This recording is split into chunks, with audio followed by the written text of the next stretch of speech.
안녕하십니까. 박영수 오색면역 체질음식입니다. 오늘은 중이염에 대해서 중이염의 원인과 중이염을 일으키는 음식이란 주제에 제1부로 말씀드리고자 합니다. 중이염하면 대부분의 사람들이 아는 것처럼 귀에서 고름이 나와서 아주 불편한 우리 삶의 부분을 아주 불편하게 하는 증상, 즉 질환 중에 하나가 바로 중이염이 됩니다. 그래서 이 중이염은 일반적으로 귀의 고막 안에 중이, 즉 중간쯤에서 염증이 발생한 것으로 주로 이렇게 통상적으로 알고 있습니다. 그리고 통상적인 의학상식에는 어린이들이 감기가 걸린 이후에 염증이 발생해서 중이염이 된다라고 주로 알고 있습니다. 그래서 취급하는 과는 주로 이비인후과에서 취급을 하고 있는 것입니다. 즉 귀와 코를 동시에 담당하고 있는 것입니다. 그래서 이 중이염은 처음에는 가볍게 일어나지만 차차 심해지면 피고름도 나오고 아주 많은 일이 생길 뿐만 아니라 더 위험한 현상이나 증상이 발생되기도 한다는 것입니다. 그래서 병원에서는 이 중이염이 발생하면 일반적으로 항생제를 투여해서 중이염을 회복시키기도 합니다. 그러면 이 중이염은 일반적으로 두 가지 형태로 나타나고 있습니다. 하나는 주로 급성 중이염이 많이 발생하는가 하면 때로는 이 중이염이 만성화되어서 오랜 기간 동안 생기는 만성 중이염도 있습니다. 그래서 이 어린이들이나 또는 학생, 청소년, 어른들이 이 중이염으로 고생하는 사람들이 꽤 있습니다. 특별히 청소년, 학생들이 많은 편에 속합니다. 그러면 이 중이염을 우리는 어떻게 볼 것인가 입니다. 일반적으로 이비인후과에서 볼 때는 이렇게 방금 말씀드린 것처럼 감기가 발생해서 그 염증으로 인해서 귀에 염증이 생겨서 중이염이 된다고 주로 알고 있어서 항상 치료 패턴이, 치료 방법이 비슷한 것입니다. 약을 먹거나 또는 항생제를 투여해서 항상 그렇게 중이염을 없앤다고 하지만 그 중이염이 바로 낫지 않고 자꾸만 재발하면서 많은 괴로움을 주는 것입니다.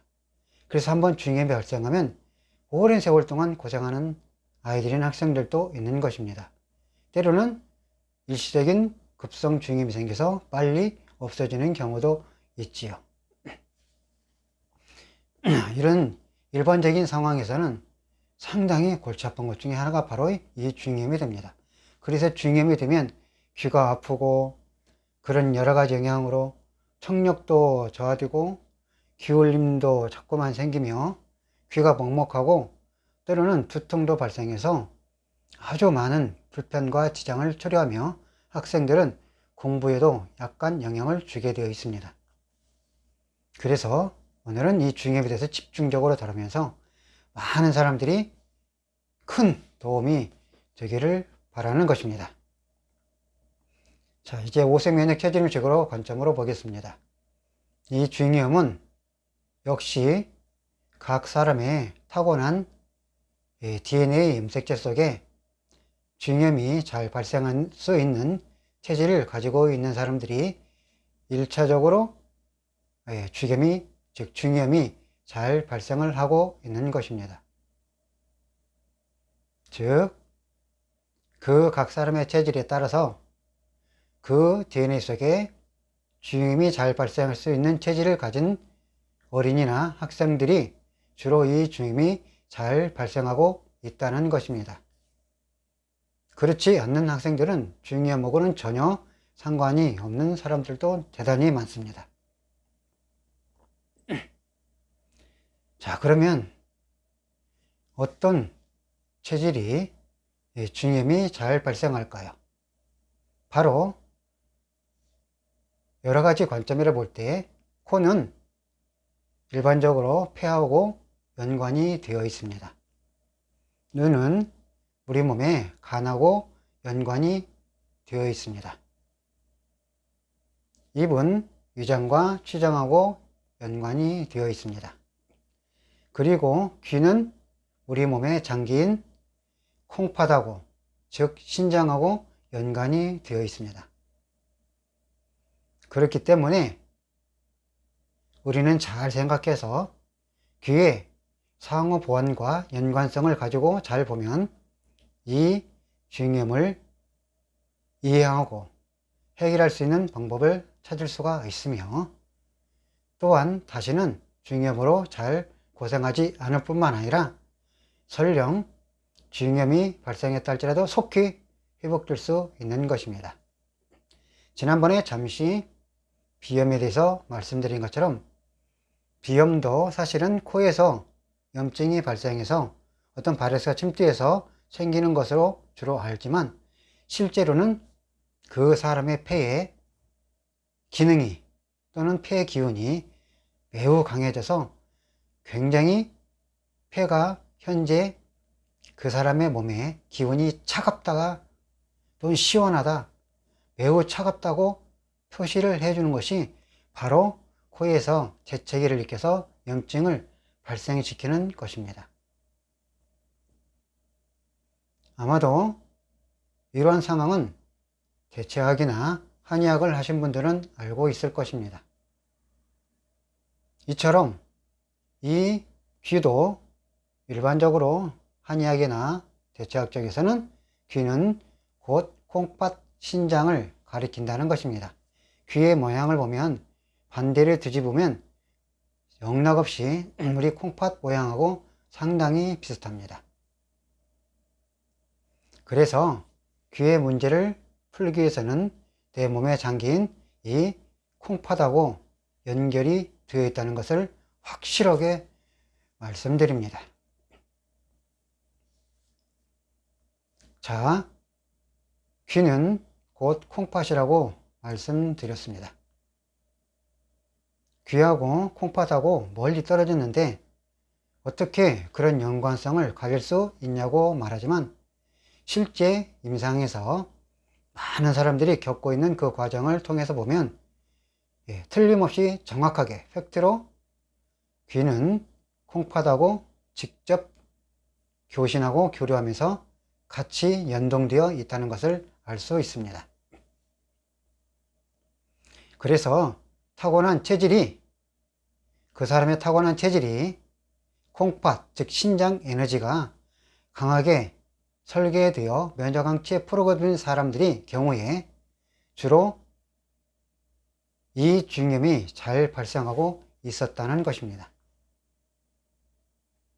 즉 다시 말하면 콩팥으로 들어가는, 즉 신장으로 들어가는 어떤 음식을 많이 섭취하게 되면 신장에서 표현을 할 때 이렇게 귀 쪽으로 표현하는 경우가 있었습니다. 그게 바로 오늘 말씀드리는 중이염인 것입니다. 즉 귀의 에너지가 과부하, 즉 에너지가 급상승해서 그 기운이 염증이 발현되는 그 에너지를 귀 쪽으로 신호를 보내서 귀에서 염증을 일으켜서 중이염을 일으키는 어떤 시스템을 작동이 되어서 스스로 보호하려는 기능을 가지고 있었던 것입니다. 아마도 현대학이나 일반적인 그런 상식으로는 이해 못할 수도 있는 것입니다. 어떻게 귀가 내 몸 안에 있는 콩팥하고 연결이 되어서 콩팥의 문제가 귀로 그런 문제가 생길까? 아마도 많은 사람들이 이해를 못할 수도 있습니다. 하지만 정확한 사실인 건 사실인 것입니다. 콩팥의 문제가 귀로 신호를 보내고 있으며, 폐의 문제가 코로 신호를 보내고 있으며, 간의 문제가 눈으로 신호를 보내고 있으며, 췌장의 비장의 문제가 입으로 신호를 보내서 현재 자기 장기의 기능이 세다 약하다는 것을 이렇게 표현을 해서 인지해서 처치해달라는 그런 암묵적인 신호를 계속해서 몸은 보내고 있습니다. 그런데 사람들은 그 신호를 감지하지 못하고 일반적으로 병원이나 의사나 찾아가서 주로 처방이나 약을 먹는 그런 방향으로 주로 가고 있습니다. 이런 몸의 생리적인 아주 절묘한 신비한 시스템을 알게 되면 우리는 미리 그걸 알아차려서 그 신호를 감지해서 지혜롭게 잘 조절하거나 도와만 주면 나머지는 몸 안에서 스스로 조절해서 향상성을 유지할 수 있도록 최대한 일을 해주는 것입니다. 그러므로 오늘 말씀드리는 이 중염은 여러분들이 가족이나 친지, 주위의 사람들이 이 중염으로 고생하고 있는 유아기나 청소년, 학생들이 있다면, 청년들이 있다면 이 방법을 한번 실천해 보면 정말 놀라울 정도로 정확하다는 사실을 알게 될 것입니다. 그래서 이 중염은 이렇게 첫 번째로 그 사람의 타고난 체질 속에 면역강체 프로그램이 신장 에너지가 에너지가 그 기운이 강하게 설계된 사람들의 경우에서 그 사람이 또는 그 어린이가 먹는 음식이 검은색을 가지고 있는 여러 가지 모든 음식이 신장 에너지를 과부하일으키면 그렇게 어떤 조건이 만들어지면 귀에서 염증이 발생할 수 있는 강력한 조건이 되는 것입니다. 감기가 걸리지 않아도 귀의 중염이 잘 발생하는 그런 사례들이 정말로 많습니다. 그래서 주위에서나 가까운 사람들이 이 중염으로 고생하고 있는 사람들이 있으면 그렇게 알고 계시면 되는 것입니다. 결국은 그 사람의 체질이 에너지가 신장 에너지가 강하게 설계된 학생들이나 청소년들, 유아기 또는 어른들이 평소에 생활 속에서 그 음식이 돼지고기 또는 김, 미역, 다시마, 검정콩, 서목태, 서리태, 가물치, 미꾸라지, 추어탕, 기타 검은색을 가지고 있는 음식을 과도하고 먹을 때 지나치게 많이 먹어서 그 몸에 어떤 귀의 중염이 발생할 수 있는 조건이 만들어지면 드디어 귀에서 중염이 발생하는 것입니다. 그러므로 이 점을 잘 이해하시고 유의하셔서 평소에 또는 주위의 사람들이 중염으로 앓고 있는 학생이나 청소년, 유아기나 사람들이 있다면 이렇게 잘 전달해 주거나 지도해 주면 아마도 여러분이 놀랄 정도로 감쪽같이 좋아질 것입니다. 이렇게 중염을 가지고 고생한 사람들은 일반적인 의학적인 관점에서 감기가 걸리거나 그렇게 해서 중염이 생길 수도 있을 수 있으나 진짜 근본적인 문제는 바로 그 사람의 타고난 체질 속에 면역항체 프로그램이 콩팥이 강하게 설계된 사람이 이렇게 검은색 물질을 가지고 있는 단백질, 견과류, 음식, 과일 여러 가지를 지나치게 많이 먹을 때 그렇게 귀에서 중염으로 고름으로 나오는 현상들이 많이 발생하고 있습니다. 그러므로 그런 질환으로 고생하고 있는 사람들 또는 어린이들, 학생들, 청년들, 어른들은 이렇게 그 첫 번째 원인이 되는 그 중염을 일으키는 음식인 검은색 음식을 모두 찾아서 중단하거나 줄이거나 그 중염이 회복될 때까지 먹지 않고 이제 중염을 회복하는 음식인 그 음식 위주로 열심히 드시면 정말로 신비하게 중염이 잘 생기지도 않고 잘 재발하지도 않으며 결국은 건강히 잘 회복하며 살아갈 수 있는 것입니다. 이와 같은 것을 몇 번 경험하게 되면 또 어린이나 학생이나 어른들이나 이렇게 이런 경험을 하게 되면 본인들이 스스로 깨달아서 다시는 그런 중이염으로 고생하지 않을 수 있는 것입니다. 비록 중이염이 좋아졌다 할지라도 다시 재발하는 경우가 너무너무 흔하게 많은 것입니다. 결국은 중이염을 일으키는 그 음식인 검은색 계통의 모든 단백질, 지방, 그 다음에 과일, 그 다음에 음식, 여러 가지 음식물, 그런 것들을 자꾸만 먹게 되면 원치 않게 신장 에너지가 과부하 걸리면서 올라가면서 그 신호를 귀로 보내서 염증을 일으키거나 또는 너무너무 예민하게 하거나 또는 청력이 엄청 세지거나 아니면 그 소리를 싫어지게 만드는 것입니다.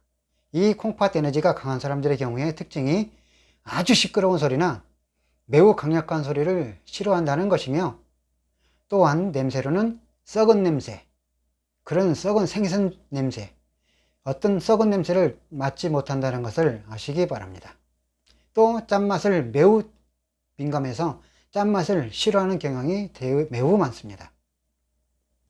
그러므로 이렇게 중이염으로 가지고 계속 고생하시는 분들은, 학생들이나 그 가족을 두신 분들은 이렇게 그 검은색 계통의 음식을 확실하게 차단해서 중이염이 회복될 때까지 회복되는 음식을 먹고, 회복되면 그 비율을 잘 몇 번 확인해 보면 어느 정도 적정선에서 중이염이 없어지는 것을 알게 될 것입니다.